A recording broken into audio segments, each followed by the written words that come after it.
bem-vindo a mais um estudo aqui no nosso canal Jaboque. Vamos orar que o Senhor Jesus te abençoe grandemente. Se você ainda não se inscreveu no nosso canal Jaboque, se inscreva, faça seus comentários, é muito importante, dá seu like e compartilhe. Nós vamos aprender através desse estudo sobre uma parábola que foi ensinada pelo nosso Jesus, mas logo após a vinheta.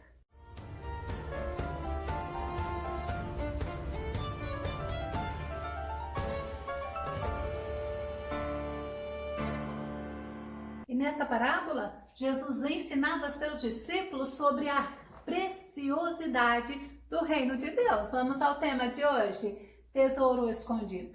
A parábola de Jesus. Nosso texto base está em Mateus capítulo 13, verso 44. Também, o reino dos céus é semelhante a um tesouro escondido num campo que um homem achou e escondeu. E pelo gozo dele, vende tudo quanto tem e compra aquele campo. A parábola do tesouro escondido. É interessante saber que ela está escrita somente no Evangelho de Mateus. E só no capítulo 13, Jesus fala 7 parábolas. As 4 primeiras são direcionadas à multidão, já as 3 últimas é direcionado aos discípulos. Quando a gente fala reino dos céus ou reino de Deus, são expressões consideradas por muitos estudiosos como sinônimo, com um foco de um significado mais amplo, sendo a ação soberana de Deus na salvação redentora do homem. Vamos pegar Mateus 5:3, que fala assim: bem-aventurados pobres de espírito, porque deles é o reino dos céus. Vamos pegar a mesma fala em Lucas 6:20, que diz assim: então, dirigindo o olhar para os seus discípulos, Jesus lhes declarou: bem-aventurado vós, os pobres, porquanto a vós pertence o reino de Deus. Outros estudiosos da palavra, eles fazem diferenciação entre o reino de Deus e o reino dos céus.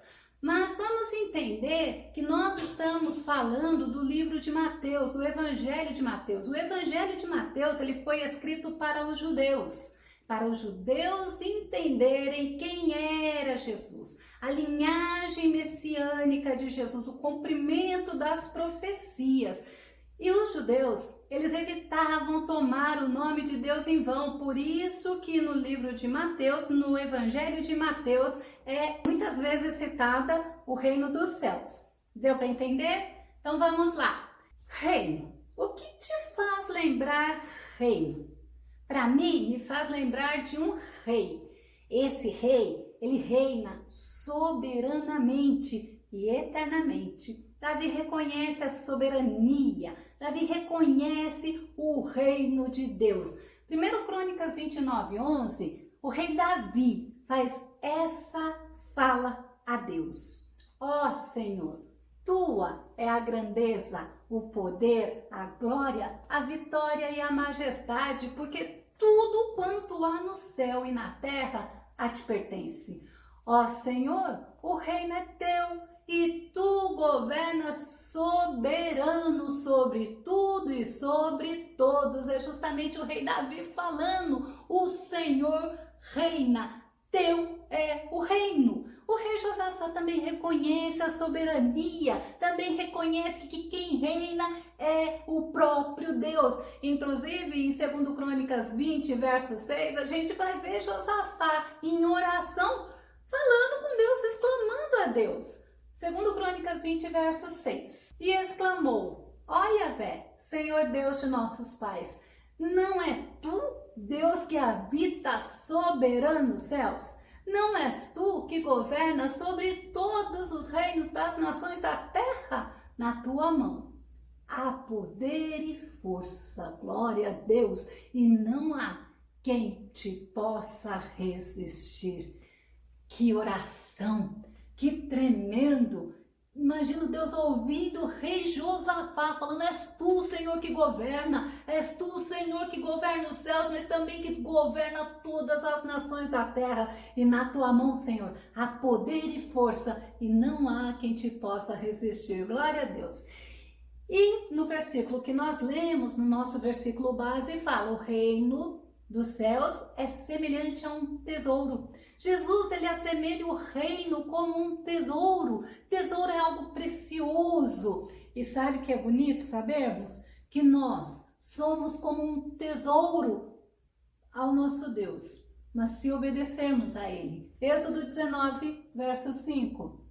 Agora, se me obedecerem fielmente e guardarem a minha aliança, vocês serão meu tesouro pessoal entre todas as nações, embora toda a terra seja minha. O próprio Senhor falou isso para Moisés, falou isso para o povo de Israel, mas também é para nós. Nós somos o tesouro pessoal. Asaf, no Salmo 83, verso 3, ele fala assim, olha, com astúcia conspiram contra o teu povo, tramam contra aqueles que são o teu tesouro. Ah, quando eu olho para esse versículo, eu me coloco, eu me posiciono, eu converso com Deus. Quantas pessoas tramam contra o povo de Deus, contra o tesouro especial, o tesouro pessoal do Senhor. Mas lembra, nada, nem ninguém atrapalha ou impede o agir do Deus Todo-Poderoso. E se pararmos um pouco para pensar, sabe quem é o nosso tesouro? É o nosso Senhor Jesus. Isaías 33, verso 6, Ele será o firme fundamento nos tempos a que você pertence. Uma grande riqueza de salvação, sabedoria e conhecimento. O temor do Senhor é a chave desse tesouro. Tem uma versão que fala, haverá pois segurança e estabilidade em tuas eras, abundância de salvação, sabedoria e conhecimento, o amor reverente a Yahvé será o teu maior tesouro. O nosso tesouro, o nosso amado Mestre Jesus Cristo. E na parábola a gente vê que aquele homem, ele esconde aquele tesouro que ele achou. Aquele homem que escondeu, a gente não sabe, a Bíblia não fala qual foi o motivo, também a Bíblia não relata nada sobre este homem. Mas olha, era comum esse costume de esconder uma preciosidade, de enterrar tesouros, protegendo dos ladrões, protegendo de guerras, porque se houvesse uma guerra, se houvesse salteadores, eles tomavam despojo, era levado tudo que eles tinham. Então, o fato desse tesouro estar escondido não era algo anormal quando os discípulos estavam ouvindo Jesus falando, nós vivemos uma guerra.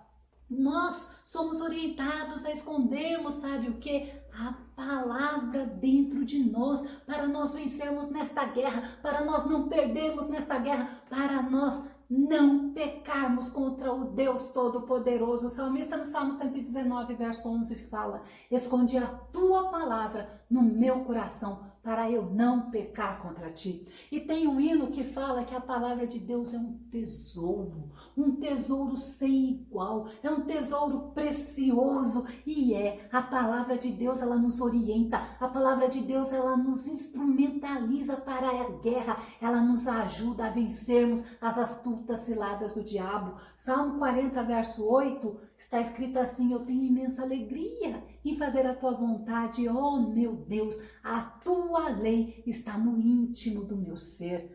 É tremendo isso. Jó 22, 22 já fala assim, aceita, pois, a orientação que vem da boca de Deus e deposita as suas palavras no coração. A palavra de Deus é especial, a palavra de Deus é a nossa bússola, por isso que nós temos que cuidar dela, por isso que nós temos que meditar nela, por isso que nós temos que estar aprendendo cada vez mais e mais. A palavra de Deus está revelada, é a Bíblia Sagrada, e a gente vê que aquele homem, ele achou o tesouro, ele escondeu. Agora, esse homem que achou e escondeu, a Bíblia não dá detalhes sobre quem ele é, assim como a Bíblia não fala se ele estava trabalhando naquele campo, se aquele campo tinha sido arrendado por ele. A Bíblia não fala se aquele tesouro estava escondido entre os pedregais, se aquele homem estava cavando ou se ele encontrou aquele tesouro escondido entre os pedregais e coisas do costume da época. Mas uma coisa a Bíblia fala, ele encontrou, e isso é suficiente para nós sabermos. Era suficiente para os discípulos entenderem o que Jesus estava falando. Sabe quem que achou um tesouro? Apóstolo Paulo, Atos 9:3. Diz assim, E indo no caminho, aconteceu que chegando perto de Damasco, subitamente o cercou um resplendor de luz do céu. Tesouro que ele achou, nosso Jesus. Mas também a mulher samaritana lá no poço de Jacó, ela achou esse tesouro. João 4:7 fala assim: veio uma mulher de Samaria tirar água e disse-lhe Jesus: dá-me de beber. Olha quem que ela encontrou. Jesus estava lá. E outros também que encontraram o tesouro, eu vou usar o exemplo de um discípulo, Mateus. Mateus 9:9. Saindo, viu Jesus um homem chamado Mateus sentado na coletoria e disse-lhe: segue-me. Esse homem da parábola, ele ficou com grande alegria, ele ficou em gozo e ele tomou algumas atitudes. A primeira atitude que ele fez, ele escondeu esse tesouro. Ele escondeu e depois a segunda ele vendeu tudo que ele tinha para comprar aquele campo. Ou seja, ele se desfez dos bens que ele tinha para possuir aquele tesouro de uma forma honesta. Aquele homem, ele era um homem íntegro, um homem reto. Sabe quem que largou tudo e ficou também com esse tesouro? Vamos entender Atos 9:6. E ele, tremendo e atônito, disse: Senhor, que queres que te faça? E disse-lhe o Senhor: levanta-te e entra na cidade, e lá te será dito o que te convém fazer. Sabe quem é esse homem? O próprio apóstolo Paulo. Ele encontra Jesus e ele fala: Senhor, o que queres que eu faça?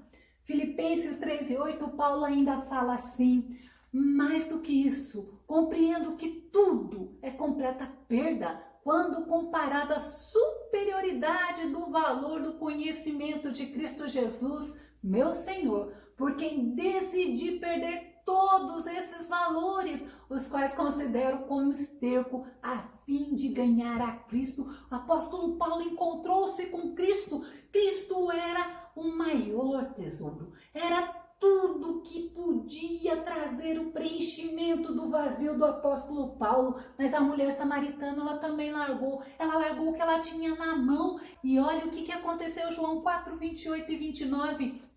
Deixou, pois, a mulher o seu cântaro, era o que ela tinha na mão, e foi à cidade e disse àqueles homens: vinde, vede, um homem que me disse tudo quanto tenho feito. Porventura, não é este o Cristo? Ela encontrou o Messias, ela largou o que era precioso, o que era o cântaro, e ela foi anunciar quem que ela encontrou. E Mateus, sabe que Mateus largou o emprego dele. Mateus 9b, diz assim: e se levantou e o seguiu. Ele se levantou, ele estava na coletoria, ele era cobrador de impostos, ele largou e ele seguiu a Jesus. Aquele homem da parábola pode não ter sido compreendido pelos outros, pelas pessoas, por ter vendido seus bens, mas o que ele queria era maior e era melhor, assim como Paulo falou. Marcos capítulo 10, verso 29 e verso 30, garantiu-lhes Jesus. Olha o que Jesus está falando: com toda certeza eu vos asseguro que ninguém há